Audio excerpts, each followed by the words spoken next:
ఇక ఇదే విషయంపై మనతో చర్చించడానికి నేషనల్ డిజాస్టర్ మేనేజ్మెంట్ అథారిటీ మాజీ వైస్ ప్రెసిడెంట్ మర్రి శశిధర్ రెడ్డి గారు ఉన్నారు లైన్లో. ఆయనతో మాట్లాడే ప్రయత్నం చేద్దాం. ఆయన దగ్గర నుంచి మరిన్ని ఏవైతే చర్యలు తీసుకోబోతున్నారో, మరింత ఎన్డీఎంఏ తరఫున ఏ రకమైనటువంటి ఇనిషియేటివ్స్ ఉండబోతున్నాయో అవన్నీ కూడా ఆయన ద్వారా తెలుసుకునే ప్రయత్నం అయితే చేద్దాం. నమస్కారం అండి మర్రి శశిధర్ రెడ్డి గారు. నమస్కారం అండి సార్.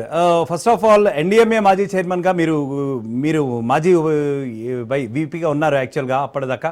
సో మీరు తీసుకున్నటువంటి అప్పట్లో మీరు ఇనిషియేట్ చేసినటువంటి కొన్ని చర్యలు ఏమిటి? యాక్చువల్గా 2005లో ముఖ్యంగా ఇదైతే స్థాపితమైంది. సో అప్పట్లోనే మీరు యాక్చువల్గా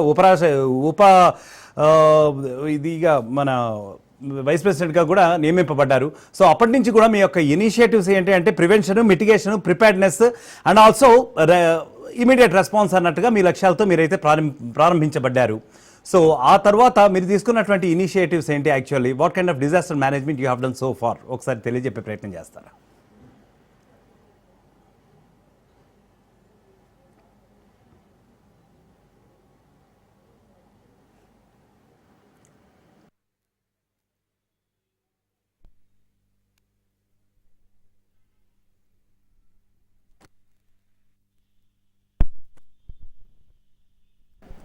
చెప్పండి సార్ మర్రి శశిధర్ రెడ్డి గారు. మధ్యలో పోయింది. Okay sir. ముఖ్యంగా గత 20 సంవత్సరాల నుంచి కూడా ఎన్డీఎంఏ ఆవిర్భవించింది. యాక్చువల్గా 20 సంవత్సరాలు అయింది. సో ఎన్నో రకాలైనటువంటి ఇనిషియేటివ్స్ అయితే తీసుకున్నారు. సో మిటిగేషన్ అనుకోండి, ప్రివెన్షన్ అనుకోండి. 30లో జరిగినటువంటి ఆ వరద 2005 జూలైలో జరిగినటువంటి వరద తర్వాత అసలు ఒక రకంగా ఊపు కలిగింది అనేటువంటి మాట చెప్పాల్సినటువంటి అవసరం ఉంది. సరే, నేను హైదరాబాద్ పట్టణంలో ప్రజాప్రతినిధిగా ఉన్నటువంటి నా అనుభవం 1292 మొట్టమొదటిసారి గెలిచినప్పుడు అసలు ఎవరు చూసినా స్టామ్ వాటర్ డ్రైనేజ్ సిస్టమ్ అంటే వర్షపు నీరు మనల్ని దానికి సంబంధించినటువంటి వ్యవస్థ ఏ విధంగా ఉంది అనేటువంటిది చాలా లో ప్రయారిటీగా ఉండేది. కానీ ఎప్పుడైతే క్రమంగా వర్షాలు పెరుగుతూ వచ్చాయో, అది కూడా ఎక్స్ట్రీమ్ వెదర్ ఈవెంట్ అంటారు, తక్కువ సమయంలో ఎక్కువ వర్షం కురిసేటువంటి పరిస్థితులు ఏర్పడ్డాయో అందరి దృష్టి దానిపైన. ఇప్పుడు ఎవరు చూసినా కూడా మా చెరువుల గురించి, గతంలో ఉన్నటువంటి చెరువులు, కుంటల గురించి ఏ విధంగా ఆక్రమణ గురైనాయి అనేటువంటి ఆందోళన కలిగించేటువంటి అంశాలపైన చర్చ జరుగుతుంటుంది. అయితే ఎన్డీఎంఏలో మొట్టమొదటిసారిగా పట్టణ ప్రాంతాల్లో సంభవించేటువంటి వరదలు, గ్రామీణ ప్రాంతాల్లో సంభవించేటువంటి వరదలకు భిన్నంగా ఉంటాయి. దీనికి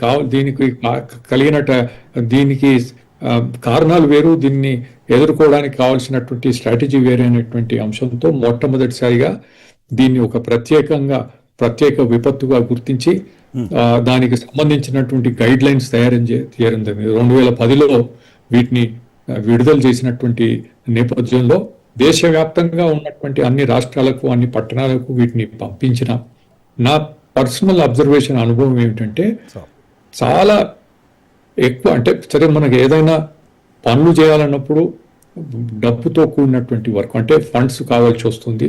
ఎక్కువ ఫండ్స్ అవసరం లేకుండా మామూలుగా మనకు నిధుల అవసరం ఎక్కువగా ప్రమేయం లేకుండా కూడా చేయగలిగినటువంటి పనులు ఎన్నో ఉంటాయి.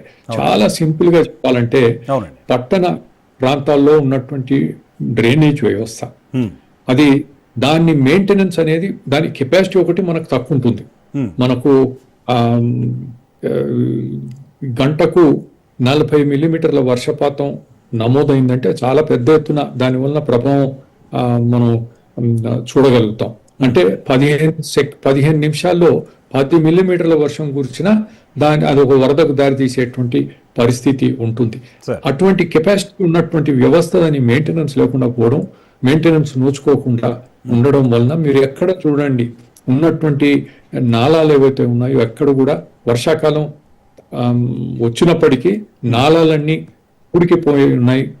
Storm water drainage pipe lines లో కూడా సరైనటువంటి పూడిక తీయకపోగా ఇటువంటి బేసిక్ గా జరగాల్సినటువంటి, అదే మన హైదరాబాదే కాకుండా దేశవ్యాప్తంలో అనేక పట్టణాల్లో కూడా ఇదే పరిస్థితి ఉంది అని చెప్పి మనం గమనిస్తున్నాం.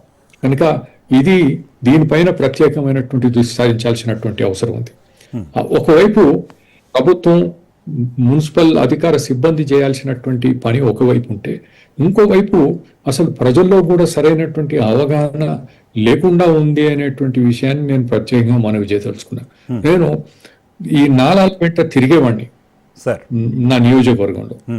ఎలాంటి వస్తువులు ప్రజలు దాంట్లో పడేస్తారంటే అది ఆ విధంగా చేసినప్పుడు ఇక్కడే కాదు, మనం ఎంత పెద్ద పాశ్చాత్య దేశాల్లో ఎంత పెద్ద అభివృద్ధి చెందినటువంటి నగరంలో కూడా పట్టణంలో కూడా ఇలాంటి ప్రజలను అయినటువంటి అవగాహన లేకుండా ఇష్టం వచ్చినట్టు చెత్త దాంట్లో పడేస్తూ ఉంటే మెయింటెనెన్స్ చేయడం ఎవరి తరం కాదు అనే మాట కూడా నేను చెప్పదలుచుకున్నాను. ప్రజల్లో అవగాహన అయితే మనం ఏం చేస్తామంటే ఇప్పుడు వర్షాకాలం, వర్షం కురవగానే దీనిపైన జరిగేటువంటి టీవీ, మీడియా, ప్రభుత్వ యంత్రాంగం దీనిపైన సారిస్తుంది. కానీ ప్రివెన్షన్, మిటిగేషన్ అండ్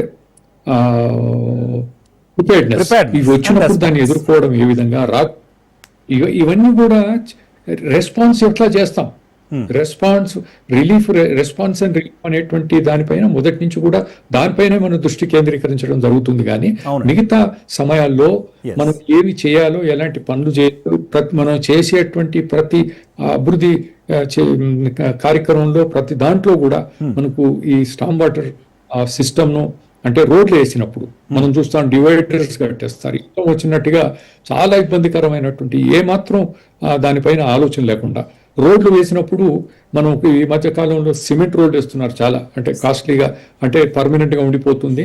సరే, అది మంచి ఆలోచనే. కానీ అది మెయిన్ రోడ్లో సిమెంట్ రోడ్ వేసిన తర్వాత పక్క రోడ్లలో ఉన్నటువంటి రోడ్లన్నీ లో లెవెల్లో ఉండే అనేక సందర్భాల్లో ఈ అడ్డుకునేటువంటి ప్రయత్నం కూడా చేయడం జరిగింది. కనుక దీనికి ఒక సమగ్రంగా దీనిపైన ఆలోచన చేయాల్సినటువంటి అవసరం ఉంది. వరద నివారణ అనేది కేవలం వరదలు వచ్చినప్పుడు రెస్క్యూ రెస్పాన్స్ అనేదే కాకుండా ఎప్పటికప్పుడు దాన్ని నివారించడానికి, తగ్గించడానికి, ప్రభావం లేకుండా చేయడానికి, ప్రివెంట్ చేయడానికి తీసుకోవాల్సినటువంటి చర్యపై సర్వత్రా దీనిపైన ఆలోచన జరగాల్సినటువంటి అవసరం ఉంది. ఒక నోడల్ ఆఫీసర్ ఉండాలి.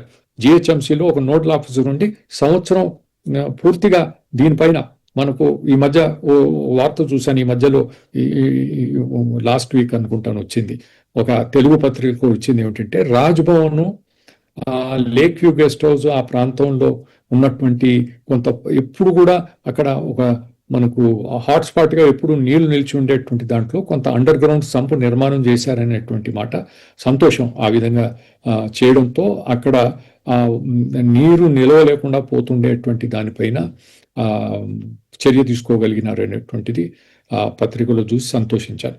అయితే దీనిపైన కూడా సమగ్రమైనటువంటి ప్రణాళిక తయారు చేసుకోవాలి. కొత్త ఆధునికమైనటువంటి స్ట్రాటజీస్ ఉన్నాయి.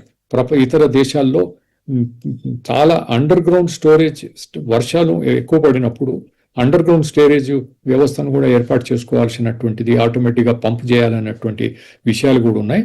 దీనిపైన ప్రత్యేకమైనటువంటి ఆలోచన చేయాల్సినటువంటి అవసరం ఉంటుంది. కానీ ఈ మధ్య ఇంకొకటి కూడా మనం టీవీలో చూసినప్పుడు నన్ను చాలా మంది నన్ను అడిగారు బయట నుంచి కూడా, ఏమిటి మీ హైదరాబాదులో ఫ్లైఓవర్స్ పైన వరద నీరు ఏ విధంగా వస్తుంది అంటే నాకు కూడా ఆశ్చర్యం కలిగింది. అంటే రోడ్ల పైన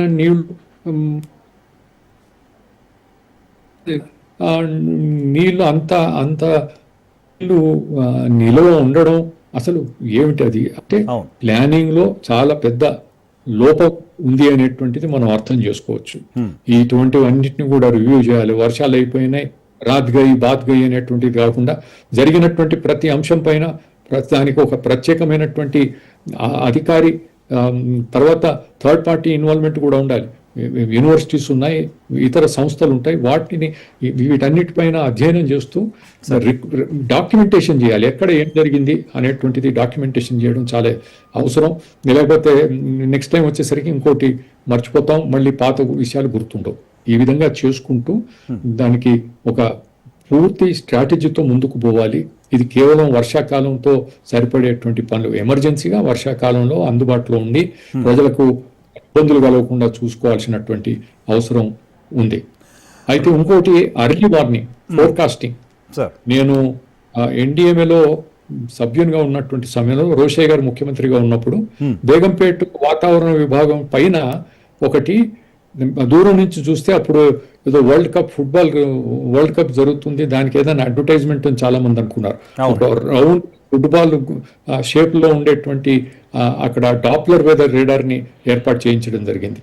దేశంలో హైదరాబాద్కి ఇచ్చే ఆలోచన వారికి లేనప్పటికీ కూడా నేను పట్టుబట్టి అది పెట్టించాను. దాని వలన మనకి ఏమిటంటే 3 నుంచి 6 గంటలకు ముందస్తు మనం ఫోర్కాస్టింగ్ చేయడానికి అవకాశం ఉంటుంది.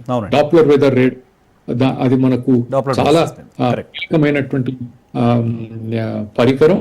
అది మనకు దాన్ని పూర్తిగా దాని నుంచి వచ్చేటువంటి రిపోర్ట్స్ ని అన్ని కూడా పూర్తిగా మనం వినియోగించుకోవాల్సినటువంటి అవసరం ఉంటుంది. అయితే మనం ఫోర్కాస్టింగ్ చూస్తాం, మనం వాతావరణ విభాగం ఇచ్చేటువంటిది అనేక చోట్ల తీవ్ర పెద్ద వర్షం కురుస్తుంది, heavy rainfall, very heavy rainfall, ఇలాంటివన్నీ వస్తాయి.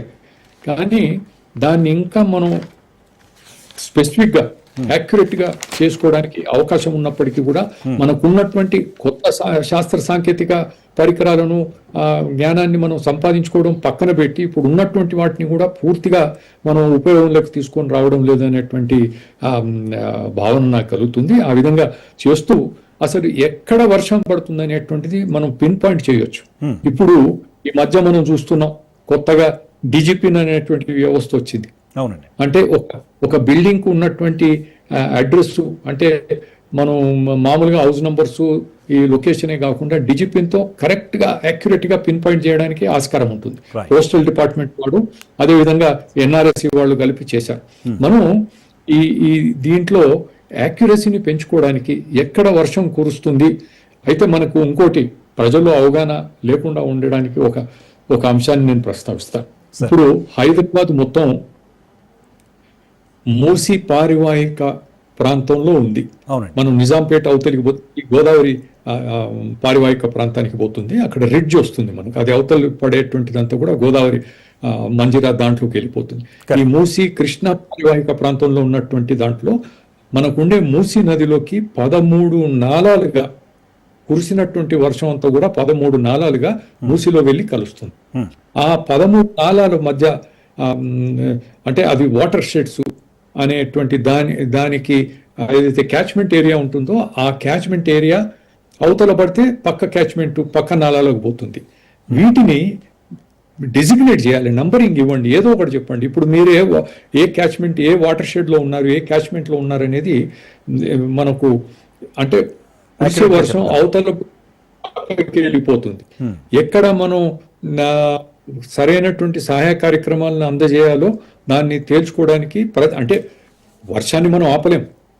మొన్ననే అమెరికా రాజధాని అయినటువంటి వాషింగ్టన్ నగరంలో కూడా విపరీతమైనటువంటి వర్షం మనకు ఇక్కడే జరిగిందని కాదు, టోక్యోలో కురుస్తుంది, అమెరికాలో కురుస్తుంది. వాషింగ్టన్ అంత పెద్ద అమెరికా దేశానికి రాజధానిగా ఉన్నటువంటి ఎవరిని వదిలిపెట్టడం లేదు. వాతావరణ మార్పు, క్లైమేట్ చేంజ్ వలన తక్కువ సమయంలో ఎక్కువ వర్షం కురిసేటువంటి పరిస్థితులు ఎక్కువగా మనం చూస్తున్నాం.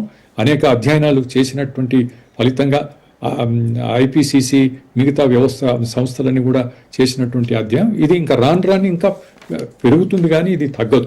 నార్మల్ రెయిన్ఫాల్ అనుకున్నట్టు రీతిగా పడుతుందని మనం అనుకోవడానికి లేదు. We should be prepared. తక్కువ సమయంలో ఎక్కువ వర్షం వస్తే దానికి కావాల్సినటువంటి కంటింజెన్సీ ప్లాన్, దానికి కావాల్సినటువంటి రెస్పాన్స్ ప్లాన్, దాని నుంచి నష్టం జరగకుండా తీసుకోవాల్సినటువంటి చర్యలు, ఇవన్నిటిపైన ఒక పూర్తిగా ఆలోచన చేయాల్సినటువంటి